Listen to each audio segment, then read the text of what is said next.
Hier, nous avons discuté la réponse que Moshe Rabbeinu a dit aux anges, vous ne méritez pas la Torah. Nous allons voir aujourd'hui la deuxième réponse qu'il leur a dit. Restez avec nous. Disons d'abord un chapitre de Tehillim pour remercier Akadosh Baruch Hu pour les miracles et pour le miracle qu'il va faire et va tous nous délivrer de l'exil. Mizmor le soy d'Ori, il a donné le coloratif de ça, de Bissimcho Boy, le Fadon Benona. Donc, il a donné le Limu, son de la Nachnam, le Marie, c'est pas le Chor Besoida, Khatseroy, c'est Bissi, le Hoy de le Bach, Shuma, qui toi, il a donné le Lom Chazdov, il y a deux, Vodor, un Mounosoy. Et le nom de la Tzedaka. Ensemble, avec nos prières pour nos chers frères et sœurs en Eretz Israël et dans le monde entier, la délivrance des otages, la sécurité de nos chers soldats et la délivrance de nous tous. Eh bien, continuons la discussion qu'on a mentionnée hier.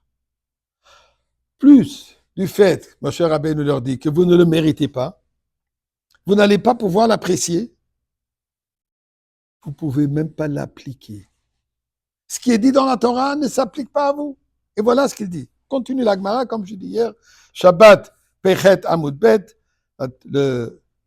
la Gemara Shabbat, page 88, en bas de la page. Et là, il leur dit, Chouv, suite à ce que je viens de vous dire, vous n'êtes pas sortis d'Égypte, donc vous ne le méritez pas. Mike Tivba, là, il est dit, Lo yiyeh lecha elokim acherim ben, ne pas avoir des idoles. C'est quoi une idole? Une idole veut dire donner de la valeur à un objet, un individu qui ne mérite pas cette valeur. Donner une valeur au-delà de ce qu'il est. Par exemple, les grandes idoles d'aujourd'hui, les grands joueurs de foot, les artistes, les millionnaires, notre patron, deviennent une idole. C'est une erreur. Ils ont certains dons, ils ont certaines capacités. Cela peut bien chanter, cela peut bien courir, cela peut bien gagner beaucoup d'argent. Cela, il est un bon acteur, donc il est un bon faker, comme on dit.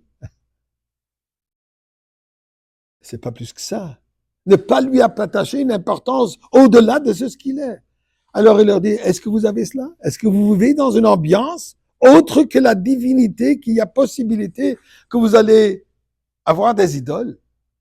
Ensuite, il leur dit, Torah nous dit, Zachor et Yom HaShabbat le Kacho.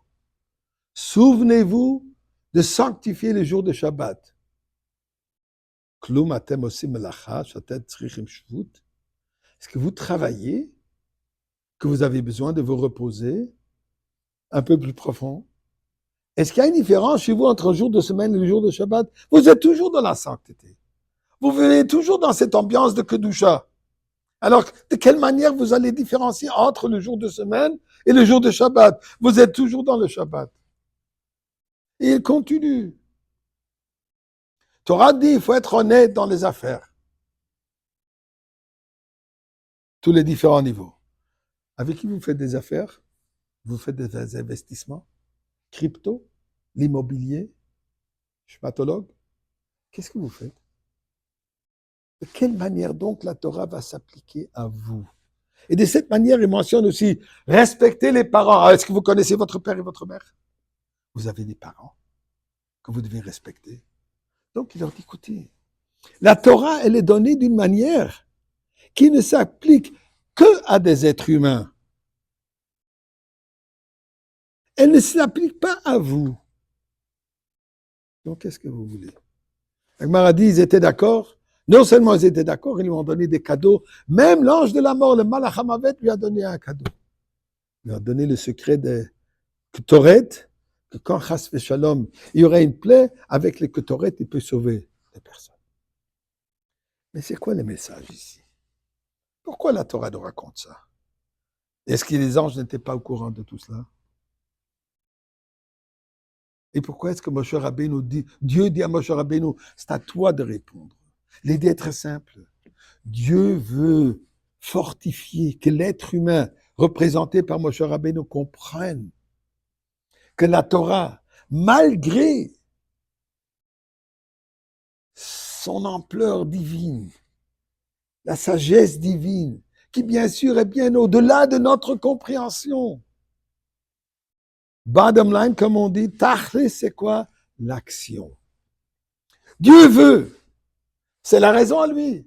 Dieu a voulu qu'effectivement qu'on prenne des boîtes noires qu'on met sur le bras et sur la tête, que vous allumez les bougies de Shabbat, qu'on mange dans la soukha, qu'on mange kasher, qu'on fasse les affaires, mais qu'on les fasse d'une manière comme la Torah veut, comme Dieu veut, d'une manière concrète.